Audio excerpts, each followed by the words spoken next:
Saudara, keluarga Arya Daru meyakini pada waktunya nanti kebenaran akan terungkap dengan terang dan membawa keadilan. Lalu bagaimana penyelidikan kasus kematian Arya Daru bisa berlanjut dengan bukti baru yang kuat? Kita akan mengulasnya bersama dengan ahli digital forensik. Sudah bergabung bersama kami di studio, sudah ada Abimanyu Wahyu Widayat. Selamat pagi, Assalamualaikum Abah. Selamat pagi, waalaikumsalam. Ya, ini kan memang polisi sudah menyimpulkan bahwa tidak ada tindak pidana dan tidak ada keterlibatan orang lain. Tapi kemudian yang bikin kemudian membuat mencuat lagi adalah keluarga berharap ada penyelidikan lanjutan. Anda juga concern soal ini. Apakah Anda melihat ada hal yang belum tuntas dan memang harus diselidiki lebih lanjut dalam kasus Arya Daru ini? Banget sih ada dalam hal itu, tetapi saya juga mau menggaris bawahi sebetulnya pernyataannya polisi bukan menyatakan sudah selesai, tidak ada ya, tetapi nanti kan mereka akan mau follow up, ngomongnya gitu ya sampai ke Kompolnas. Saya dengar kemarin Kompolnas juga bilang kayak gitu, kan akan dibuka kembali, akan dilihat lebih lanjut. Tetapi kita juga mesti melihat bahwa apa yang disajikan Barreskrim sekarang itu juga terlalu dini untuk langsung menganggap ini suatu kasus yang hanya sepihak saja. Ya, jadi dengan bukti yang ada. Iya, dengan bukti aja. Kan kemungkinan kan banyak ya. Kemungkinan itu orang sampai meninggal itu adalah dia pertama bisa natural aja, bisa homicide, suicide, dan kemudian bisa juga accident.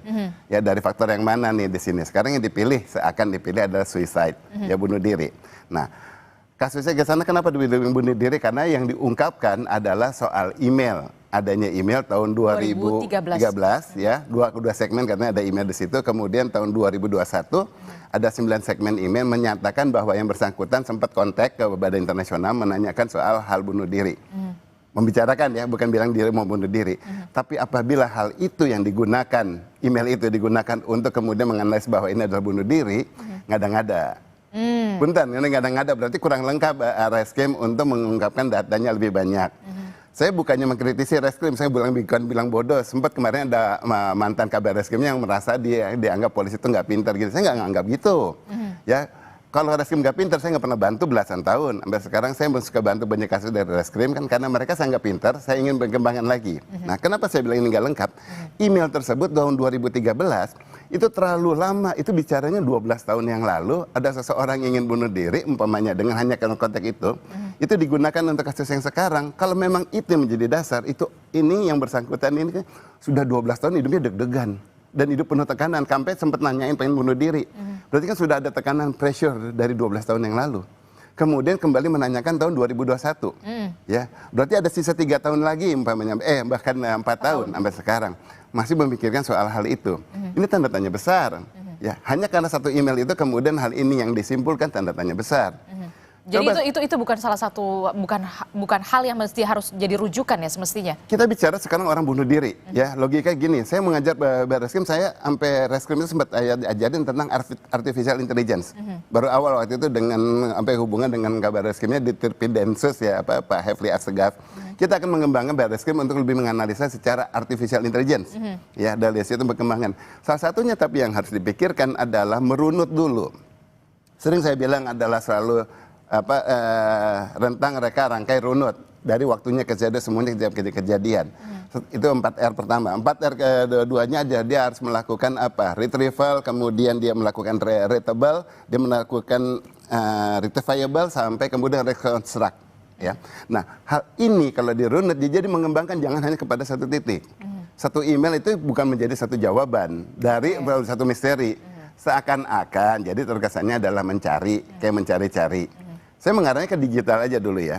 Sekarang seseorang yang dibilang dengan anggapannya akan bunuh diri, sampai ke rooftop, itu area yang harusnya sangat sensitif untuk disebar ke publik loh. Beneran, saya sendiri nggak setuju itu area itu sampai tampil di publik. Ya kenapa? Karena itu area rooftop ya. Di situ ada helipad. Yang mau tampil, saya tahu kenapa saya ngeliat dari citra satelit. Gini mana sih rooftopnya, saya tahu dia kemana jalannya. Yang dikasih lihat hanya seolah-olah akan mau loncat tapi nggak jadi. Katanya akan mau loncat mau jadi, tapi nggak jadi ya. Itu nggak masuk akal dalam arti di sini. Kenapa? Mau loncatnya cuma sedikit kok. Kalau mau loncat nggak jadi dia akan berupaya mau loncat. Tapi hanya kayak melongok, bukan mau loncat. Dia hanya mau melongok, kemudian nggak jadi. Dan kemudian Kompolnas, waktu itu Pak Arief, saya sebut aja karena saya kontak sama beliau juga, Pak Arief Wicaksono, bilang bahwa cedera-cedera yang menurut temuan dari forensik itu disebabkan karena lagi mau meloncat di tembok di situ. Meloncatnya hanya sedikit, lebamnya banyak. Nah berarti nggak mungkin kalau orang mengalami lebam hanya meloncat sedikit, kemudian kalau kita lebam nggak mungkin diam, nggak mungkin setegar itu, pasti akan sakit-sakit. Karena hal itu meninggalkan lebam yang sampai bisa diperiksa oleh forensik, ya kan? Nah ini menjadi tanda Dan tanya. harusnya lebam ini diperiksa lebih lanjut begitu ya? Lebih lanjut, apa sisi apa aja yang paling mungkin itu terjadi. Kalau memang mau menggunakan alasan yang di rooftop, benar-benar harus dilihat sisinya. Kelihatan jelas di rooftopnya gerakannya karena dilihat betul nggak sisi-sisi tersebut yang menjadi benturan yang kemudian membuat yang bersangkutan akhirnya luka lebam. Jauh dengan apa yang diutarakan di sini. Karena saya sempat juga di tayangan sebelah, itu menyatakan juga di situ ada yang analisa mengutarakan mengenai luka-lukanya, ya diungkapkan dari periksaan rumah sakit. Kemudian yang bersangkutan pegang bawa tas, ya kan, dia bilang bawa tas ke rooftop dan kemudian ditinggalkan. Selesai aja, apa itu kemudian selesai di situ? Enggak dong, kembangkan. Kalau itu mau dikembangkan, maka tas tersebut menjadi tanda tanya, kenapa dia ditinggalkan? Hanya meninggalkan aja? Ataukah Memang sengaja? Memang sengaja untuk apa? Titipkan kepada yang lain. Bisa jadi dong. Ya, nah itu diungkapkan, bukan berarti saya mau mencurigai, dalam arti ini ada yang mau dititipkan. Nah kalau ada mau dititipkan berarti kan memang ada suatu pesanan yang dia meneruskan, ini dah tolong dipegang, ini barang-barang saya penting, bla bla bla lah ya, whatsoever ya, gitu. Kemudian mau lihat ke bawah, mungkin mau lihat yang lagi ditunggu-tunggu udah datang apa belum, atau yang lagi dicari yang memang butuh untuk tas ini. Bisa jadi mungkin pengancam, bisa jadi mungkin adalah orang yang menjadi sangat dipercaya sama dia untuk pegang tas ini, ya sampai terakhir. Tetapi kemudian tasnya katanya masih ditemukan sama reskrim. Iya, tetapi lihat dong di CCTV-nya, ada nggak orang yang sempat ke sana mengambil isinya? Tasnya tetap ada, tetapi ada isinya yang sudah dibawa. Misalnya, rekaman di situ bisa nggak reskrim itu mengulas sampai sana? Itu tidak. Jadi Anda melihat ada pemilihan apa ya, informasi-informasi yang kemudian dicicil dalam tanda kutip oleh polisi? Dicicilnya gini Mbak Adisti, bahwa kalau itu soal yang dia dicicil, resikonya kepada reskrim apa akhirnya? Orang jadi berandai-andai. Nggak salah kalau mereka kemudian jadi bola liar. Iya, jadi banyak spekulasi walaupun memang sudah disimpulkan kemarin. Iya. Harusnya justru jangan dicicil hal yang itu gitu. Kalau mau mencicil hal yang lain cukup bilang aja ke atas, ke area atas. Selesai, jangan ngomong rooftopnya, ke area atas. Karena orang tidak perlu ngelihat sampai rooftopnya, nggak kejadian apa-apa kok. Itu ada helipad sana. Gitu itu soal rooftop dan segala macam itu yang kemudian mengarah ke arah seperti itu. Ada percobaan lah begitu ya, ada percobaan sebelumnya sebelum akhirnya di Indekos. Tapi kemudian begini. Ada kegiatan. Ada kegiatan. Nah, yang kedua adalah yang masih menjadi pertanyaan kita adalah di mana HP, telepon seluler milik Arya Daruna, seberapa penting ini kemudian harus benar-benar ditemukan begitu untuk bisa mengungkap dari kasus ini? Harusnya kepolisian sangat bisa banget, pakai banget ya, bahwa itu menemukan terakhir kali menyala di mana. Nggak hanya sedang hilang, karena itu AP yang aktif. Iya. Ya kelihatan kok di operator seluler yang bersangkutan, entah pakai apa, bisa kelihatan. Terakhir kali itu terpantau di di mana, di BTS apa ya, Base Transfer Station. Bisa ketahuan dia di mana, berarti dia ada ke area sana. Berarti apakah kebawa di taksinya? Apakah mungkin dititipkan kepada orang, dibawa ke orang, dititipkan itu kemudian disimpan sama orang itu dimatikan. HP hilang, sinyal sama abnormal N ataupun normal N itu kelihatan semua di operator seluler. Operator seluler itu digital, itu memang memantau hal yang kayak gitu. Dan sebenarnya bisa untuk dicari dan diselidiki? Bisa, memang karena lokasi tersebut memang bicara kerjanya seluler di situ. Saya pernah kerja di seluler, jadi tahu gitu loh. Ya, jelek-jelek gini data center manager dari salah satu seluler. Jadi seharusnya bisa diungkap tahu, gitu ya? Ke arah sana dong, gitu ya. Harusnya lihat ke arah sana. Sekarang kita lihat mengenai kejadian yang bersangkutan saat di tempat kosnya. Kembali dari ke tempat kos aja cuma dibilang jam 23.23 ya. Emang nggak kelihatan di CCTV? Dan kemudian kalau itu mau disembunyikan, nah itu krusial. Gimana mau krusial? Orang buang sampah direkam kok, disebarkan. Tapi saat pulang dari kantornya harusnya kelihatan. Nah itu belum terlihat ya? Nggak kelihatan. Ya waktu pulang dari kantornya. Kemudian saat dia membawa tasnya, seakan atasnya dibilang buang sampah ya. Kok kata-katanya buang sampah? Pertanyaannya kata-katanya kenapa buang sampah? Kenapa? Karena disitu harusnya membawa tas ke depan. Selesai nggak ngomong buang sampah. Karena seseorang rajin amat buang sampah sampai dibawa ke depan, keluar taman. Itu kan ke arah halaman depan kan. Mau buang sampah jauh di situ. Ini buang sampah deket-deket aja. Yang memang dekat situ. Di depan kosan. Diperhatikan kebiasaan yang bersangkutan silahkan dicek. Biasanya buang sampah kemana? Dan kemudian kalau mau dilihat, mau periksa baru kali ini nih di Kompas TV saya utarakan. Sampah seberat apa yang bawanya sampai begini-begini. Bawanya kalau sampah tuh isinya enteng. Kalau itu kecil juga cuma sampah. Sampah sehari 2 hari kan orang nggak akan mungkin menyimpan kan. Nggak akan sampai seberat itu. Tapi sampai dibawa ke depan. Jadi menurut Anda apa? Ada yang sesuatu dibawa ke depan. Ya, kemudian itu entah kenapa dan untuk apa. Ya, kemudian kalau itu diulas langsung kemudian katanya kepolisian reskrim sudah mengulas dan dilihat tahu isinya. Hello, kejadiannya malam kan tanggal 8. Ya, polisi baru memeriksa berikutnya. Ya kan, nah baru diperiksa berikutnya sudah ada konfirmasi belum tukang sampahnya ngambil jam berapa. Tukang sampah nggak ada yang ngambil siang-siang, rata-rata pagi-pagi banget. Ya, nah kalau sudah diambil berarti harusnya udah kosong, nggak mungkin isinya itu ketahuan di sana sudah diambil. Tukang sampah kan nggak tahu ini sampahnya siapa, semua ada apa diangkut. Kalau memang ditemukan berarti sudah ditemukan di tempat yang lain, udah ada konfirmasi belum? Menurut saya konfirmasi maksudnya dalam hal skenario itu jangan dibikin jadi skenario baru ya, dalam tanda kutip. Jadi di sini harusnya memang benar-benar ketahuan. Jadi tapi polisi mengatakan tidak ada yang dipotong CCTV ini. Kalau menurut Anda? Oh, dipotong loh. Buktinya cuma kelihatan seberang sampah dan kemudian nggak kelihatan kok dia buka dari pintunya. Itu luas, harusnya memang kelihatan dari pintunya dia. Kalau dibilang layarnya memang hanya ke sana. Berarti sebenarnya point of view-nya sebenarnya... Iya. Dari angle-nya aja kelihatan dari angle kameranya. Apakah itu benar-benar luas apa enggak? Kalau hanya sedikit memang dari kosannya hanya memonitor yang lain, yang areanya dia nggak dimonitor, berarti kan seakan-akan dia memang tidak mau dipantau oleh pihak manapun, sampai orang kosan aja nggak mau ke arah sana. Kan enggak, pada saat itu kan masih normal-normal aja. Nah kita berpikirnya gini, kita tidak menolak pernyataan Barreskrim, kayak gitu nggak menolak, tetapi kita harusnya justru memikirkan Barreskrim baru mampunya sampai informasi seperti itu. Mari kita bantu kembangkan. Nah, bukti apa yang kemudian harus digali kembali, kemudian fakta-fakta apa lagi yang kemudian harus bisa digali lagi oleh penyidik dari polisi dalam hal ini untuk bisa melakukan penyelidikan lebih lanjut sesuai dengan harapan dari keluarga Arya Danu. Bunuh diri itu sesuatu yang benar-benar sangat tanda tanya, bagi keluarga juga nggak ada yang siap ya. Nauzubillah, semoga nggak kejadian di keluarga saya dan di mana-mana. Keluarganya juga tidak menerima hal itu. Tetapi bayangkan bahwa kalau seseorang bunuh diri, dia tahu bahwa kali ini setelah dia bunuh diri dia tidak ada lagi, orang akan bertanya-tanya kenapa dia meninggal, ya gitu loh. Apalagi dia orang terdidik, begitu ya, seorang diplomat. Jadi apa yang akan dilakukan? Meninggalkan wasiat, pesan. Maaf di sini anakku, kalau ada anak yang ada ya, umpamanya ke keluarganya, ini bukan karena kamu ya, saya sayang sama kamu, sama istri maaf ya, ini bukan karena kamu, tapi ada hal lain yang menekan saya, bla bla bla bla bla. Itu ditinggalkan di sana karena dia tahu tidak akan ada yang lihat, umpamanya aman banget, dia akan simpan di amplop, jadi orang akan membaca semuanya, tahu udah kejadian udah selesai, dan itu yang harusnya ditemukan oleh kepolisian, harus ketemu sekarang dan kemarin dari laporan tersebut. Kalau dibilang, oh iya sekarang ketemu, hello, selama ini kan udah kasih polis lain, nggak mungkin hilang itu dokumen, ya harusnya itu yang ada. Kenapa? Karena meninggalkannya dengan bersiap-siap banget. Katanya sampai beli banget tape-nya. Kompolnas bilang gitu, ketahuan beli tape-nya di suatu kota, daerah Jawa Tengah, ya tape-nya di situ udah menyiapkan. Berarti udah ada persiapan semua.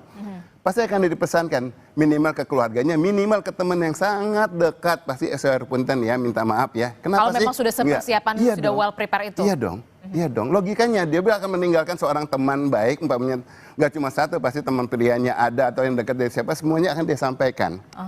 Nggak broadcast juga mungkin ya, tetapi namanya pasti minimal kalau ada apa-apa yang penting lo yang paling tahu kayak gini misalnya. Nah itu digali ke siapapun yang memang kontak sama yang bersangkutan.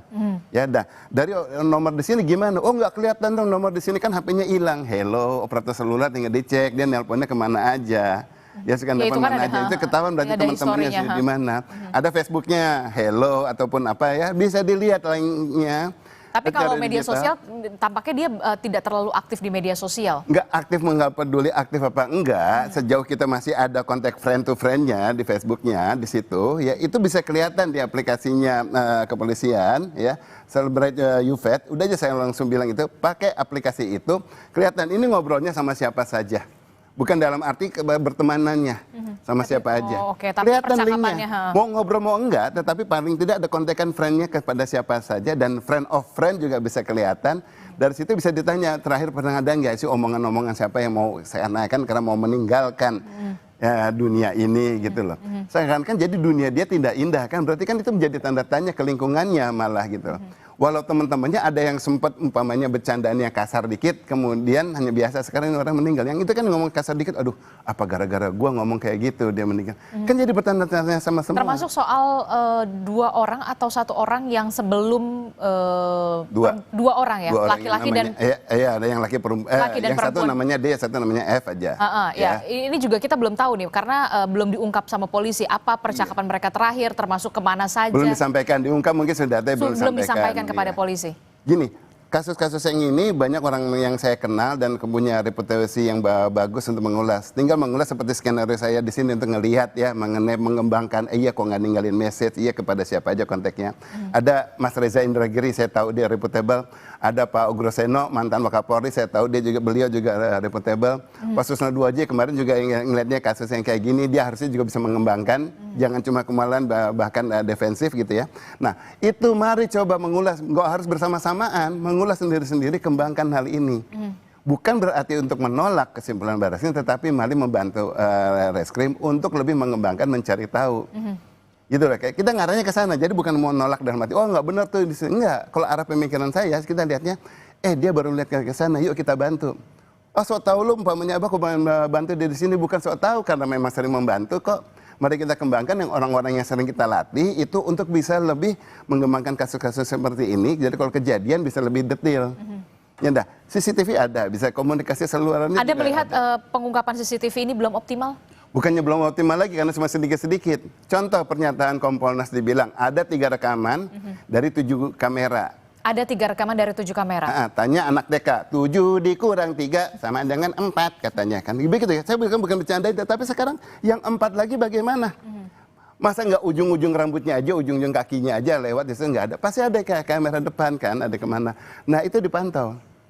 Itu dipantau dan itu diungkapkan. Kalau sampai rooftop aja berani mengungkapkan, berarti harusnya hal-hal lain, kamera-kamera yang lain kan nggak krusial, hanya dia pertama kali pulang, dia kemudian ada siapa yang lewat. Termasuk juga rekaman CCTV sepekan sebelumnya mungkin harusnya ya. Saya sampaikan sampai begini, kalau umpamanya sepekan udah terlalu kelamaan, mungkin karena kameranya banyak, tentu tergantung ya kapasitas DVR-nya, digital video recorder atau network video recorder, kapasitasnya berapa terabyte dan kemudian berapa banyak kamera yang di kompleks tersebut, kemudian seberapa berat resolusinya, itu berbanding terbalik dengan kapasitas ini. Ya, nah itu udah dilihat. Misalnya baru seminggu, kan masih ada, waktu itu kan terjadi tanggal 8. Polisi sudah menyita, ya kan? Pada saat sudah disita, berhenti rekamannya. Oke, berhenti rekamannya nggak akan ketiban lagi, mau sampai tahun kapanpun kecuali sampai hadisnya rusak. Ya, nah di sini sekarang bisa kelihatan. Jadi rentang beberapa hari sebelumnya, minimal dari pagi hari, ayo kasih lihat gambar kameranya, kapan dia berangkat. Kan bukan hal yang krusial, berangkat hanya mau tahu, oh dia berangkat kayak gini, berangkatnya pakai baju ini, dia berangkat oh masih segar-segar aja, apa sudah mulai sedih merunduk bahwa this is my last day. Ingat tanda bunuh diri ya gitu loh. Orang pasti nggak akan begitu tenang untuk pergi ke kantor. Dan Anda melihat di dalam CCTV itu tidak ada tanda-tanda nggak bisa ngomong, itu orang psikolog, saya nggak mau melangkahi ya. Ada banyak psikolog yang saya kenal, Mbak Iva, Mbak yang lain-lain gitu ya. Nah, di situ sekarang kita ngelihatnya dari sana, mari diolah. Kalau dari saya secara digitalnya, saya lebih melihat, ini ada yang bisa dikupas. Habis itu yang mengerti ahli-ahlinya bidang tersebut, ayo kupas lebih detail. Secara digitalnya ini keluarnya seperti ini. Ya, nah, kalau ini dibuka, diungkapnya apa? Telisik, teliti, telusur. Dibuka data tersebut, kemudian akhirnya bisa dikembangkan. Maka yang saya bilang rentang reka rangkai runut itu juga lebih luas. Kalau kita mengikuti semuanya berdasarkan ISO yang dikata polisi ISO 17 berapa, kemudian 20737, ratifikasi tahun 2012 itu kuno semua. Mari polisi berkembangkan di sini, jangan hanya selalu menggunakan patokan-patokan hukum yang menjadi standar, tapi punya kreasi untuk melihatnya yang saya bilang tadi. Oh ini belasan tahun saya gunakan metode ini selalu, alhamdulillah bantu kepolisian juga bisa mengungkap. Ya, itu dikembangkan ke sana sehingga kelihatan lagi.